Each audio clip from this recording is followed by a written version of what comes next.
Wi-Fi. It should work anywhere in your home. Introducing Boost, the cutting-edge Wi-Fi solution that makes dead zones history. Boost starts with a dual-band modem and router with greater range than ever. Access points can be added anywhere there's a cable outlet to create more wired connections and stronger Wi-Fi to power all your family's devices in all the places you love to live. Learn more at eaglecom.net or call today and add the power of Boost to your Wi-Fi. Eagle Community Television presents Community Connection with your host, Mike Cooper. Hello and welcome again to Community Connection from Eagle Community Television. Thanks for watching. Thanks as always to the editor and producer of our series, Brandon Cooley.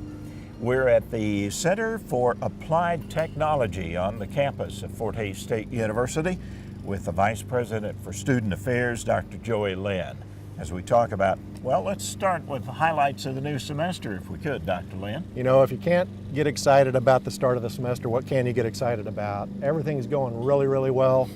Right now, we have a record freshman class, so we're hoping it's going to be really close to 1,000, which we've never hit. Oh. So we have a lot of new students on this campus, which, you know, Mike, when all the students move back, not only does the campus change, but the whole community changes. I mean, from traffic to excitement, there's just a lot of excitement and enthusiasm on campus right now. And starting out on move-in, we got everybody in the residence halls. We're going to talk about that in a minute. But all the activities that are going on, and of course our first home football game next week on Thursday, there's just a lot of amazing things happening. So when we have new construction projects on this campus, it creates a lot of excitement. And then you combine that with first-rate faculty, staff, administration, and all that. The semester's off to just a great start. If you're not excited now, you won't be ever. Absolutely, absolutely. Tell me about this new facility that's behind us here, and we'll talk more with Kim Stewart about that in just a few minutes. But the Center for Applied Technology. Mm-hmm. Yeah, this is when you go from Davis Hall across the street to this building. I've talked to a number of, you know, of course, faculty and staff, but you talk to the students, and their excitement level is incredible because not only do they have a new facility, but a lot of the equipment that was brought into the building is also state-of-the-art, brand new equipment. So when we go out and we talk to families and students and our current students about this project the last couple of years, they couldn't wait for the doors to get open. And you know, selfishly, from an enrollment management perspective and on a recruitment perspective, when we bring all these families and visitors to campus and they're interested in applied technology and or sculpture, when they come into this building, it's an absolute slam dunk because find another facility with the faculty and the staff and the people that's better than what we got here. So we feel like if we can get the students here and get them in front of Kim and his faculty, they're going to come here. And so the improvements that we do here, of course, are great for our students, but it's great for the future of Fort Hays State University. Well, and we've already seen a couple of the students coming in here this morning making positive comments about the facility. Yeah, it's amazing. You get a number of students walk by and they're smiles on their faces. And I tell people all the time, our students are in great shape here. You know, I say it a lot of times, they're spoiled because we have the best of the best. And part of that is our new residence halls as well that a lot of our students are living in. Let's talk about those for a bit. Tiger Village and Victor E. Village. Right. First of all, if we could, Joey, who are these facilities? I can't say dorms anymore. I think that word is passé between nowadays. Who are they designed for? First off, let's talk about Tiger Village, which is right north of Lewis Field Stadium. We had wanted to build a themed house, if you will, for special interest groups. And we wanted to give the fraternities and sororities the first shot, first right of refusal. So we opened it up and we had some things that we wanted to make sure that they are aware of, that they had an opportunity to come in and be part of this community. And Tri-Sigs, Sigma, Sigma, Sigma, is part of there's 4 quadrants in the building. So they have one, Delta Zeta, sorority has another, Sig Eps, the fraternity has one. And then we also added in a 4th quadrant, which is our what we call our sophomore experience or transfer hall. So for more upperclassmen can come in and experience that. But it is an absolute first class, beautiful building where the 2 sororities and the fraternity and our sophomore experience can call home. They're all divided into the 4 areas. And when you have a chance, you need to take a look at that. And we're going to have the big grand opening on homecoming on that Saturday morning. We're going to have a lot of alums of the Greek system here, but each quadrant is amazing. There's 24 beds per quadrant, so 96 total beds in the building, and it's full. And having it right there next to the football stadium just creates a lot of synergy. So we're really excited about that project. That was part of the bigger project with Victory Village. Combined totally is a $36 million project. About $27 million was Victory Village, which was the old Weiss, and $9 million for the new themed or Tiger Village.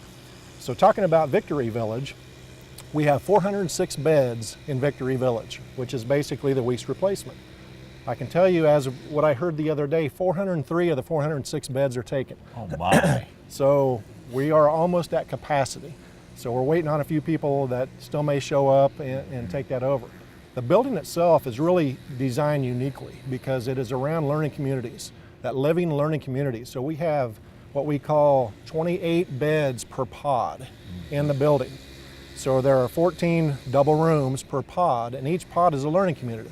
So we have a faculty member tied to the learning community because it's tied to academics, and they take a couple classes together, they do activities together. It's just has been a really big retention tool for us. And when you have a chance to see that too, I gave a tour to the foundation trustees the other day, and they were all smiles and saying, wow, what a change from when I attended and I lived in the old Weiss. So just a lot of exciting things happening. Now, the difference between the two then, in Victor E. Village, there is a faculty representative and there's more of a cohesive based on the students' academic interests. Am I getting that right? Absolutely. There's 18 living learning communities. Dr. Brett Brunner is in charge of all those, does a great job. But for instance, we have a Live, Learn, and Lead community that Dr. Jill Arnsdorf is in charge of. So it's about leadership and other things. So while she doesn't live there, of course, she's in charge of those students, those 25 to 28 students. And she meets with them regularly. They have a couple classes together, that group. They do projects. They go on events and trips together. Each of the 18 do different things throughout the semester. And the whole science behind this is it gets students connected. When you have students coming in from Kansas, Nebraska, Colorado, Missouri, Oklahoma, Texas, there are a lot of new students here that may have not been connected to other students yet. So this, right away from the beginning, gets students connected and gives them the opportunity to meet new friends. And it's a huge retention initiative because we know the first 40 days of any semester is when students get homesick, and that's when universities across the country lose students by going home. So we do all these things right away from the start to make sure students feel at home at Fort Hays State University and feel really connected with friends, faculty, and staff. Well, what about, Dr. Linn, the amenities of the two facilities, Tiger Village and Victory Village? When we gave the tour to the trustees, they were walking up and down the halls and down the floors, and it's the little things that make a big difference. And we had students in the laundry room doing laundry. Okay, you might say to yourself, not a big deal. But one, there's no more quarters, it's all free, which they think is remarkable. But secondly, the phones and the apps, there's no end to what you can do on an app on a phone. So now we have an app with our laundry facilities where they can do their the washing and drying, and it's on their app, so they can go back to their room, and when their load is done, it'll tell them on the app it's done, so you can go back and pick up your laundry. It tells you exactly where they're at in the cycle and all that. We have a new, our main dining facility is in McMidas Hall, but we also have a new concept in Victory Village called Tomato. So from 7 to 10:30 at night, our students, if they get a little hungry, maybe miss supper, which some of our students are pretty active, they have an opportunity to have some pizza, pasta, some sandwiches, salads, and other things in the Tomato, which is right there in Victory Village.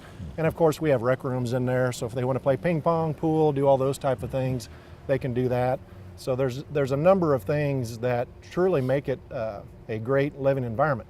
I will say this, a lot of people will say, well, it's just a place where our students come and sleep and eat.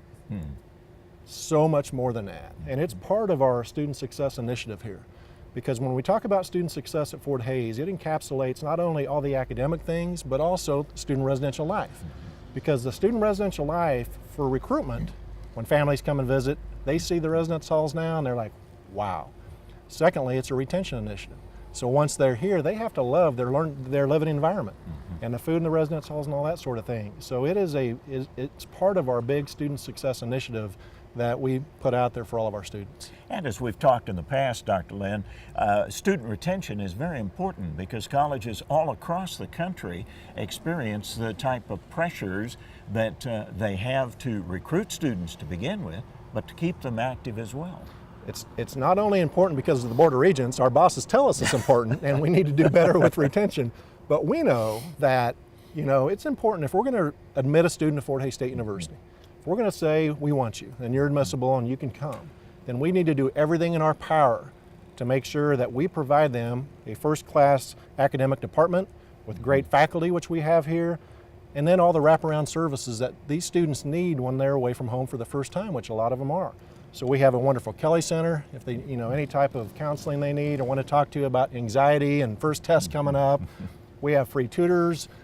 How many universities do that? So if they need anything as far as academic help, we provide that. Take them to the Kelly Center and the tutoring center. Student health, of course, is there for them. There are just a number of things that we do. Study tips, workshops, how to take tests at college, what's the difference between a university and high school. All these things that we provide them to make sure that they get to the second semester, they get to the sophomore year, and they get to the senior year and eventually walk across the stage at Gross Memorial Coliseum as wonderful graduates of Fort Hays State University. That's your final goal, really, that is isn't absolutely our goal. Dr. Joey Linn, our guest today on the Community Connection. We've referenced the Center for Applied Technology just behind us. We'll talk to the lead faculty member. I think we could say that safely, couldn't we? Kim is the person that has more passion. He is the owner of this building. So you're gonna hear from Kim, who's gonna give you all the ins and outs of this wonderful facility. And we're going to do that coming up with Dr. Joey Linn, Vice President for Student Affairs at Fort Hays State University on the Community Connection. Hi, I'm Jeremy McGuire. I'm an account executive with Eagle Marketing Solutions. On a typical day, I'll come in and I'll check my calendar, check my appointments, prep all my stuff for those appointments, and then look at who else I can help out, and then I start my day. Clients want to know that you are there for them, even if you're just checking in and saying, hey, and how are things going?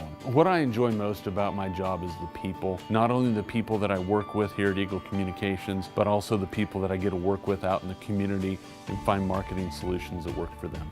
Don't miss the Green and Growing Show in the noon to 9 p.m. hours on Eagle TV. Ellis County Horticulture Agent Holly Dickman will identify common lawn and garden issues while providing up-to-date information. Watch weekdays in the noon to 9 p.m. hours on Channel 14 or 614. Green and Growing, brought to you by Riedel's Garden Center, a full-service garden center west of Hays on Highway 40, and Eagle TV.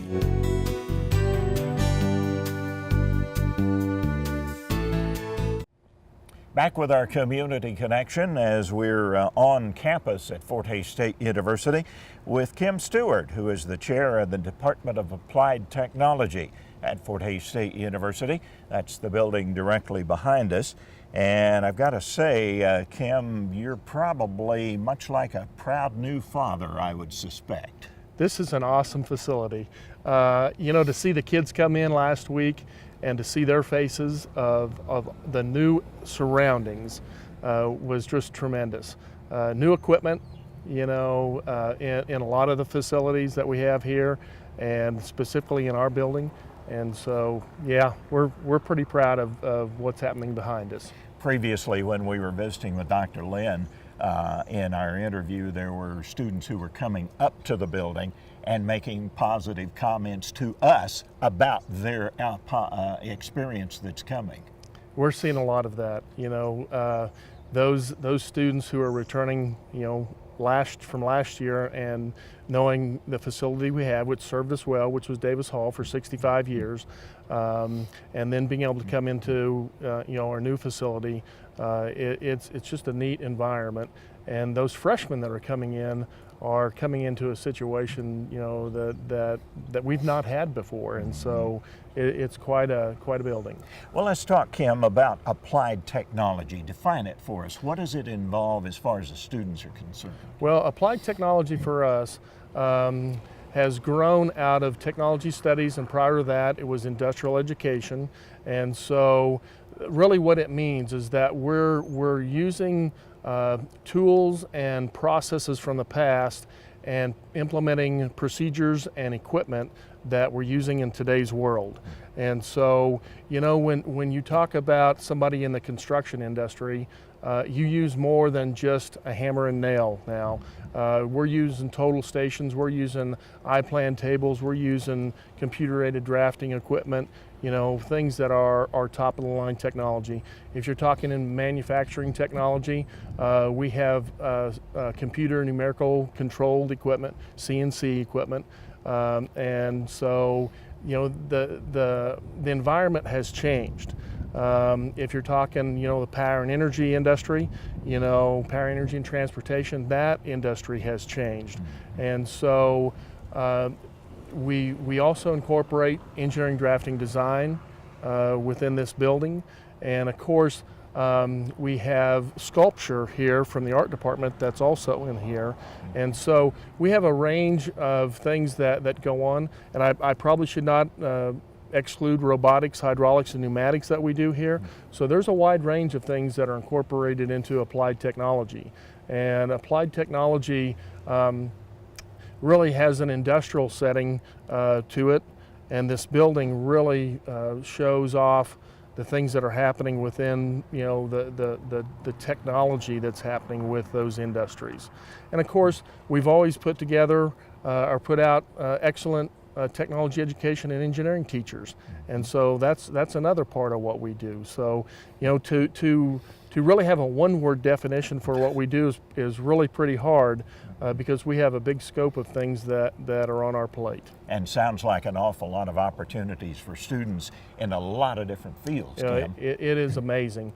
We're going to have a career fair here for applied technology in several weeks, and we have company after company in all of those areas, construction, manufacturing, engineering, design, and the power and energy industry, that are looking for our students. And they're looking for students for summer positions, they're looking for students for internships or co-ops for a semester long, and they're looking for students to come and work for them full time.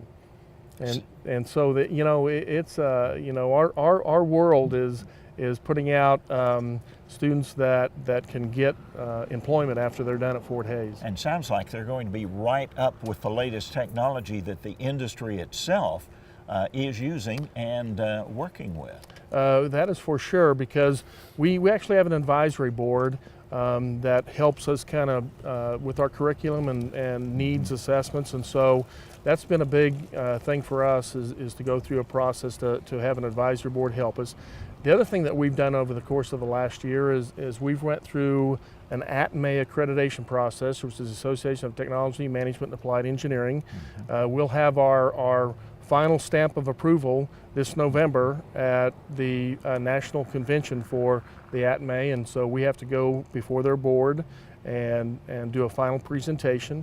And we're pretty confident because we've already went through all of the preliminary work. We've had our site visit, and we've got that committee's stamp of approval. And once we get through the final commitment from that board, we're going to have an outside accreditation on the industry side as well as on the education side. And Kim, that advisory board you talked about, is that from industry people, businesses, companies, Yep, and such? It sure is. We have usually on our board we have a minimum of 6, and we usually go up to about 10 on that board, and it ranges from companies right here in town to all across the state. And those are people that have a vested interest in our program, you know, from companies, and they're looking to make sure that we put out, you know, best product that we can for our students going into an industrial setting. I was wondering about the acronym. I had, in talking with several people here on campus, they'd come up with an acronym. Was it CAPS or CATS or? CATS. CATS. And okay, the CATS building is what they're calling it. It came out of course, the Center for Applied Technology and Sculpture. And so as we were looking at it, we needed some way to identify, our building with codes in some of our computer systems and things. And so the CATS building is what came out of that. And so we're kind of fond of it. It's stuck already, hasn't Yeah, it, it Kim? really has. What are we seeing here? How many floors, departments separated? How's the physical structure? Well, it's of it? 58,000 square feet. And as you walk in the front door, the vestibule area, we have it set up so that we can actually go left into the sculpture area, or we can go right into applied technology, okay? The reason we have a separation like that is not that we don't want our students to intermix, but because they already do. They're already doing projects that they're teaming up on. But there has to be a way to secure the facility at different times of the day and night, and so we wanted to make sure that we've done that. But if you go into the sculpture area, Toby Flores is a well-known sculpture professor, and he's known nationwide. And Toby's facility, he has a small wood shop. He has a sculpture area. He's got a blacksmithing area. He's got a foundry area, and he's got a huge 2-ton crane out back. So all of these big iron pours that he's able to do, they're going to be able to do a little bit more efficiently and probably a little bit more safely. And I think he's really, truly looking forward to getting in and doing some things in his area. When you go into the applied technology area, the front half of the building is actually 2 stories. One of the design challenges that we had as being, having industrial labs, we're used to having big open areas, and we still have that at the back of the building with even Toby's area, and then our area with wood technology and manufacturing technology and welding, and I'll try to talk about that here in just a little bit. But in the 2-story portion of it, we're limited by, even though it's 58,000 square feet, this was all the more area that we had on the ground. And so upstairs we actually have construction management. We have instructional technology that our team teaches to all the education majors. We have a computer-aided drafting lab that coincides with a graphic communication lab. We also have on the front side of the building then a power and energy and a plastics lab. And then on the front half towards the north, we have what's called integrated technology, and that's our robotics, hydraulics, pneumatics. And so all of that was able to be put on a second floor. The interesting thing about this building is that we had to make sure that we stayed under budget, but we wanted to have the Fort Hays limestone look.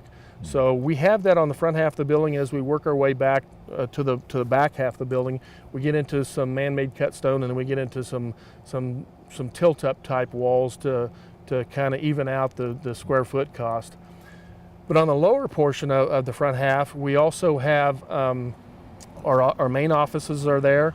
We have another computer-aided drafting lab, and then we also have a STEM lab, a science, technology, engineering, mathematics lab, which is kind of a maker space type environment, because we're trying to introduce our students to 3D printing, laser cutting, some CNC work, and a few traditional items within the context of an entry-level class.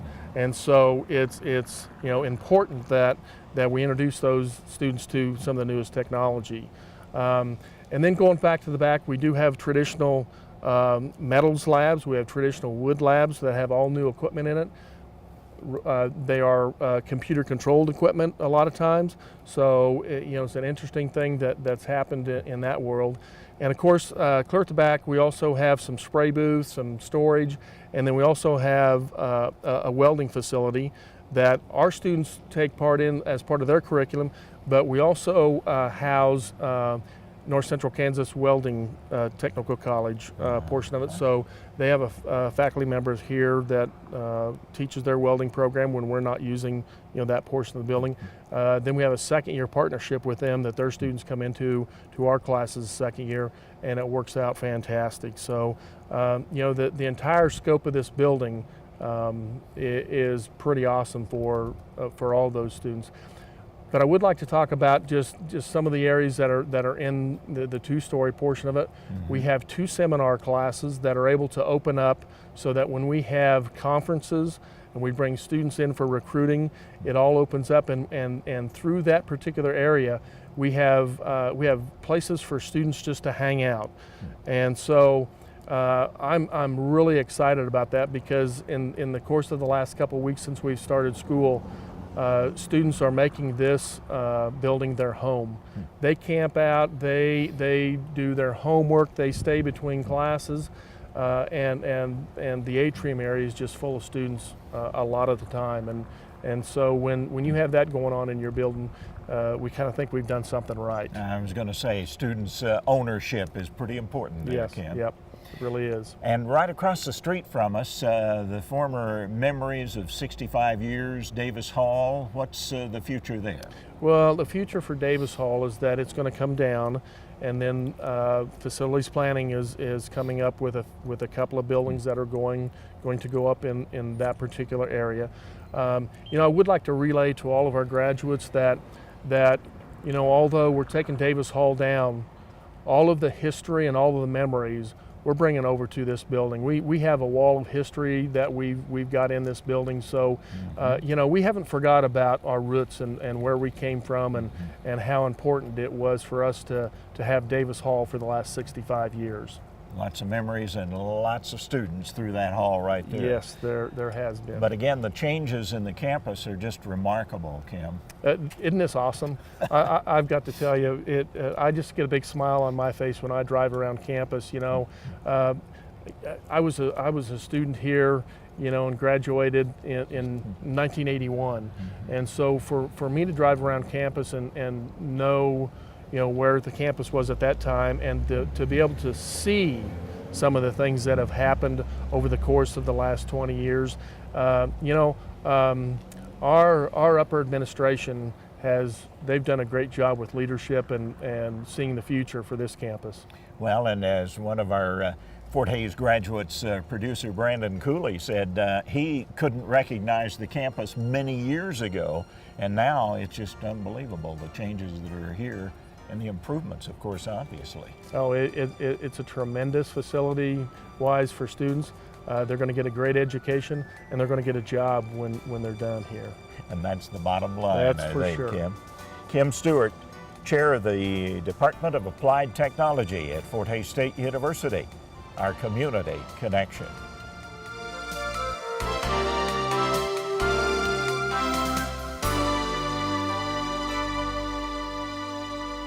Are you frustrated with Wi-Fi dead zones in your home? It happens when you don't have Boost, the cutting-edge Wi-Fi solution from Eagle Communications. A Boost-certified Eagle technician maps your home, then installs a dual-band modem and router, plus discrete access points to deliver wall-to-wall Wi-Fi with no dead zones. Boost powers all your family's devices in all the places you love to live. Get Boost. Wi-Fi made simple. Only from Eagle Communications. Call today.